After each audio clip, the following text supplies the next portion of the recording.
बिस्मिल्लाहिर्रहमानिर्रहीम। अस्सलाम वालेकुम। मैं हूँ खुर्रम इब्न शबीर और आज बात करूँगा बहुत ही अहम मौजू पर कि हम कहते हैं कि हुक्मरान गलत हैं, हुक्मरान हम पर मुसल्लत किए गए हैं, हुक्मरान हमें आकर निचोड़ते हैं और हुक्मरान हम पर जो है ज़्यादतियाँ करते हैं। ऐसा नहीं है, ऐसा बिल्कुल नहीं है, क्योंकि हम खुद ठीक नहीं हैं। जब तक हम खुद ठीक नहीं होंगे तब तक हुक्मरान हमारे ऊपर इसी तरह मुसल्लत किए जाएंगे। हम कैसे ठीक नहीं हैं, कुछ छोटी छोटी बातें मैं आपके सामने रखता हूं और आप सोचिएगा कि मेरे समेत आप सारे भी इस चीज़ पर शामिल हैं। जब आप भी शामिल हैं तो फिर ज़ाहिर है कि करप्शन जो है वो ज़मीन से ऊपर की तरफ जाएगी, ऊपर से नीचे की तरफ नहीं आएगी, और इसी तरह तब्दीली भी नीचे से ऊपर की तरफ जाएगी, ऊपर से नीचे की तरफ नहीं आएगी। क्यों? जैसे हम बाइक पे सफ़र कर रहे होते हैं तो हम इंतज़ार नहीं करते, हम ओवरटेक करते हैं, क्रॉस करते हैं, तो जो हमारी लाइन है हम उसको छोड़कर दूसरी लाइन पर चले जाते हैं। तो ये करप्शन की एक हिस्सा है, करप्शन का, ये भी करप्शन की एक किस्म है। फिर इसी तरह हम इशारे पे खड़े हैं तो रेड इशारा जल रहा है और हम रेड इशारा क्रॉस करके चले जाते हैं, तो ये भी करप्शन की एक किस्म है, क्योंकि हम दूसरे का हक मार रहे हैं। और जिस जिस जगह पे हम दूसरे का हक मारेंगे तो डेफिनेटली हम जो है ना करप्ट होंगे और करप्शन कर रहे होंगे। लाजमी नहीं है कि बहुत बड़ी बड़ी करप्शन करेंगे तो तब जाके ये मामला हल होगा। जब हम छोटे पैमाने पे भी करप्शन करते हैं तो ये हमारे बड़े पैमाने तक करप्शन जाती है, क्योंकि हम फिर किसी को पूछ नहीं सकते। हम छोटे, जैसे सब्ज़ी वाले हैं, फ्रूट वाले हैं, दुकान वाले हैं, वो चीज़ों को इस हद तक लेकर जाते हैं कि अच्छी अच्छी चीज़ें सामने रखते हैं, लेकिन जब सेल करने लगते हैं तो फिर बासी पुरानी चीज़ें जो है शापर में डालकर दे देते हैं। अक्सर ऐसा धोखाधड़ी चलती है, तो जब घर जाके देखते हैं तो वो चीज़ें ख़राब होती हैं। तो ये कौन, ये हुक्मरान आके कह रहे हैं ऐसा करना है, या वज़ीर आज़म या वज़ीर आला आके कह रहे हैं जी ऐसा करना है? ऐसा तो नहीं है, ये तो हम खुद करते हैं ना। पेट्रोल के लिए जाते हैं तो पेट्रोल जो है वो हमें कम दिया जाता है, तो इसका क्या मतलब है कि हुक्मरानों ने ऐसा किया है?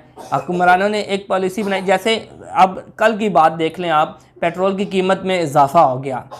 जब पेट्रोल की कीमत में इजाफ़ा हो गया है तो उसके बाद क्या हुआ है कि गाड़ी वालों ने खुद ब खुद रेट बढ़ा दिए हैं हुकूमती सतह से, या जो किरायानामा होता है वो भी कोई भी जारी नहीं किया गया, तो पहले से ही पेट्रोल के साथ साथ जो है किराए जो हैं बढ़ा दिए गए हैं। इसी तरह और भी बहुत सारी चीज़ें हैं कि अभी टीवी पे अनाउंस किया नहीं जाता, तो और बहुत सारी चीज़ें, पहले ऐसा था कि इमरान खान की हुकूमत थी, महंगाई शुरू हुई तो ये कहा जाता था कि तब्दीली आई है इसलिए महंगाई है। अब क्या कहते हैं जी कि करप्ट लोग हुकूमत कर रहे हैं तो महंगाई है। ऐसा कुछ भी नहीं है। ये महंगाई, ये तब्दीली, ये जितनी भी चीज़ें हैं ये हमसे होंगी, हमने करना है तो तब होगा। हमारे अंदर बर्दाश्त भी नहीं है, हमारे अंदर जो है तहम्मुल और मिजाजी भी नहीं है। फिर हम लोग जो हैं बर्दाश्त अगर होगा तो हम इशारे पे भी रुकेंगे, हमें बर्दाश्त होगा तो हम रॉन्ग वे पे नहीं जाएंगे, अपने ट्रैफिक जाम होगी तो अपने रास्ते पे रहेंगे। जब हम दूसरों के हकूक़ जो हैं उनको पामाल नहीं करेंगे, अपने फ़राइज़ जो हैं अच्छे तरीके से अदा करेंगे, तो इंशाअल्लाह तब्दीली भी आएगी, माहौल भी अच्छा बनेगा और हमारा जो मुल्क है वो तरक्की भी करेगा।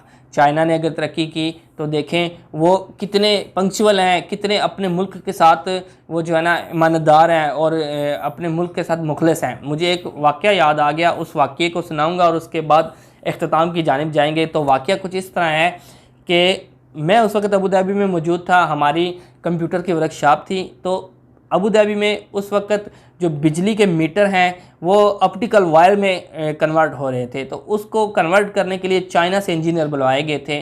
तो हर इंजीनियर के साथ 2 हेल्पर थे, एक हेल्पर पाकिस्तानी था और एक हेल्पर इंडियन था। इंजीनियर जो था वो चाइनीज़ था।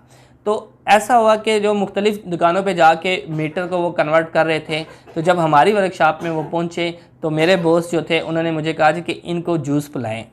तो जूस के मैं 3 पैकेट लेके आया, 3 डब्बे लेकर आया। तो मैंने पाकिस्तानी को दिया तो उसने फ़ौरन से लिया, खोल के बैठ के पीना शुरू कर दिया। दूसरा पैकेट मैंने इंडियन जो हेल्पर था उसको दिया, तो उसने भी वहीं खोल के खड़े खड़े पीना शुरू कर दिया। लेकिन जब मैंने चाइनीज़ इंजीनियर जो है उसको मैंने दिया तो उसने पहले तो लेने से इनकार किया, लेकिन मेरी ज़बरदस्ती करने पर उसने ले तो लिया, लेकिन ले के अपने जेब में डाल लिया। तकरीबन जिस वक्त ये वाक़या हुआ तो उस वक्त तकरीबन 11 का टाइम था। तो अबू धाबी में गर्मियों में 12 से 3 बजे या 1 से 4 बजे तक रेस्ट टाइम होता है।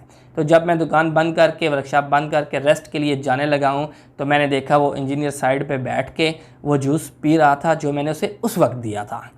तो हालांकि वो भी उस वक्त पी सकता था, लेकिन उसने अपने फ़र्ज़ को अहमियत दी और उसके बाद जब फ्री टाइम हुआ तो तब उसने जूस पिया। हालांकि पाकिस्तानी और इंडियन जो हेल्पर थे उन्होंने उसी वक्त ही पी लिया। तो जो अपने काम के साथ, अपनी कौम के साथ मुखलस होंगे वो कामयाब होंगे। इसी वाक़े के साथ इजाज़त चाहूँगा, फिर अगली वीडियो पे मिलेंगे। अल्लाह हाफ़िज़।